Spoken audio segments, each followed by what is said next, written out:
Ricardo Sevilla, y yo te pregunto, pregunta seria, pregunta seria. ¿Ya estás listo para dejar la víbora chillando? Venga, Ricardo, dale con todo a esos que seguramente necesitarán vitacilina el día de hoy. Claro que sí, querido Vicente, público memorioso, nos van a odiar como siempre. Y bueno, vámonos rápidamente con nuestro reportaje del día de hoy. Déjeme contarle a usted, como ya sabe, que esta semana el presidente López Obrador propuso la desaparición de 7 organismos autónomos y supuestos entes reguladores. La lista de órganos sujetos a desaparecer incluye al Instituto Nacional de Transparencia, Acceso a la Información y Protección de Datos Personales, sí, usted adivina bien, el polémico INAI, la Comisión Federal de Competencia Económica, la COFESE, y la Comisión Reguladora de Energía. El jefe del Ejecutivo no para ahí, porque quiere ir más allá, así que también propone la extinción de órganos como el Consejo Nacional de Evaluación de Política de Desarrollo Social, mejor conocido y sobre todo en las 2 últimas generaciones como el Coneval. El Coneval, que está metidísimo en asuntos de corrupción. La Comisión Nacional de Hidrocarburos, que desde sus comienzos estuvo en las garras del PRI. La Comisión Nacional para la Mejora Continua de la Educación y el Instituto Federal de Telecomunicaciones. Polémico como muy pocos. Pero a diferencia de lo que muchos analistas de la derecha sostienen, Vicente, en los medios de comunicación corporativos, desde luego, al desaparecer dichos organismos, sus tareas no se quedarían en el limbo, no. De aprobarse la iniciativa de desaparición de estos órganos, entre comillas, autónomos, las atribuciones del INAI, por ejemplo, sobre rendición de cuentas, recaerían directamente en la Secretaría de la Función Pública. Por su parte, las actividades de la COFESE pasarían a la Secretaría de Economía, las del Coneval al INEGI y las del IFT a la Secretaría de Comunicaciones y Transportes. Ahora bien, hasta hoy la discusión se ha centrado en la desaparición del INAI. Sin embargo, la propuesta de desaparecer el IFT ya ha comenzado a causar un enorme revuelo de indignación entre los comentaristas de la derecha que están alertando, según ellos, contra un posible naufragio en las telecomunicaciones. Pero, Vicente, detrás de estos reclamos, en realidad hay gato encerrado. Y es que desde su fundación, el Instituto Federal de Telecomunicaciones, lejos de ser un organismo autónomo, como se presume, y de servir para disquerregular las telecomunicaciones y combatir los monopolios, que se supone que es su objetivo, la verdad es que se ha comportado exactamente al revés. Es decir, se ha inclinado siempre hacia los intereses particulares y empresariales. Recordemos que el IFT es el antecedente de la Comisión Federal de Telecomunicaciones, que fue creada el 8 de agosto de 1996 por iniciativa de un expresidente priista que usted conoce porque es tristemente célebre, Ernesto Zedillo Ponce de León. Y el primer presidente de la COFETEL, del que no se habla, fue nada más y nada menos que un sujeto llamado Carlos Casasus, quien de 1976 a 1999 fue nada más ni nada menos que uno de los más altos directivos de Telmex. De hecho, ese señor Casasus fue el director de finanzas de Telmex durante el proceso de privatización, o sea, durante el regalo que le hizo Carlos Salinas de Gortari a Carlos Slim. Y pese a que lo animaban intereses políticos y empresariales muy particulares, el gobierno de Zedillo no se interesó en ello y decidió colocar a Casasus al frente de la COFETEL, donde de hecho estuvo de agosto de 1996 a abril de 1998. Y entonces dijeron, hubo muchas críticas en ese momento, es que Casasus tiene intereses particulares, intereses empresariales, y sí, entonces los tenía, pero estos personajes que siempre intentan taparle el sol con un dedo, dijeron, va a dejar la presidencia del organismo, pero ¿qué cree? Que el tipo continuó siendo uno de los miembros más influyentes del Consejo Consultivo de la COFETEL. A la salida de Casasus, porque ya no se pudo soportar, el cargo lo tomó otro personaje que usted también conoce, y lo conoce muy bien, un señor llamado Javier Lozano Alarcón.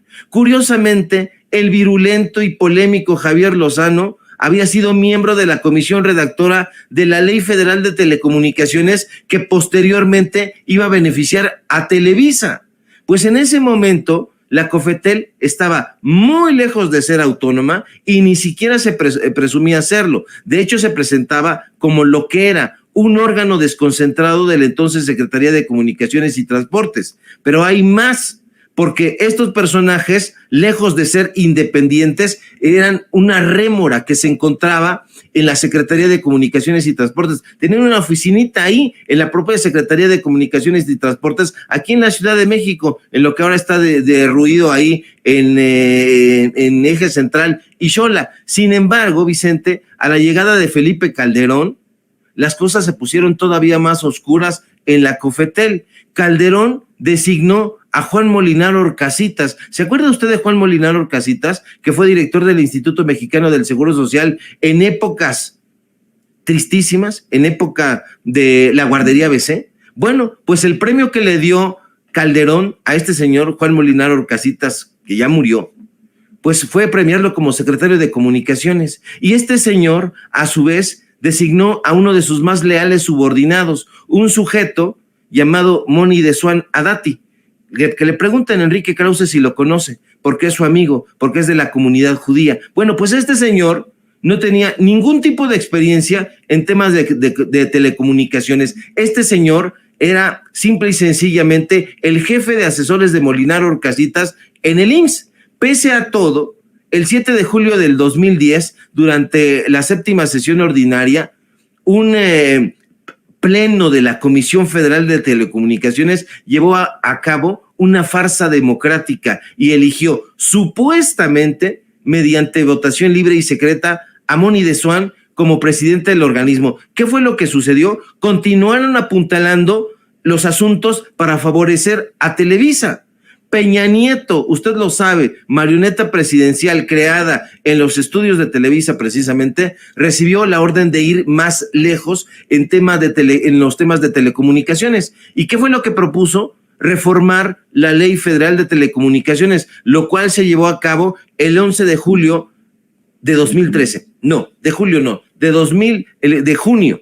Pero esta autonomía, Vicente, no ha existido en realidad nunca. No son órganos autónomos y mucho menos el IFT, que ha beneficiado a operadores de telefonía móvil por casi 23,000 millones de pesos en detrimento de la hacienda pública y de la competencia real en esa industria. No podemos hacernos guajes, no estamos hablando de un organismo autónomo. Hay personajes, para ir más allá con esto, como un sujeto llamado Fernando Obdulia Arciniega, que es el titular de la unidad de cumplimiento del IFT, y Gabriel Contreras Saldívar, que es nada más ni nada menos que el excomisionado presidente del IFT, pero ¿qué cree? Que ahora es el vicepresidente legal y asuntos externos de AT&T.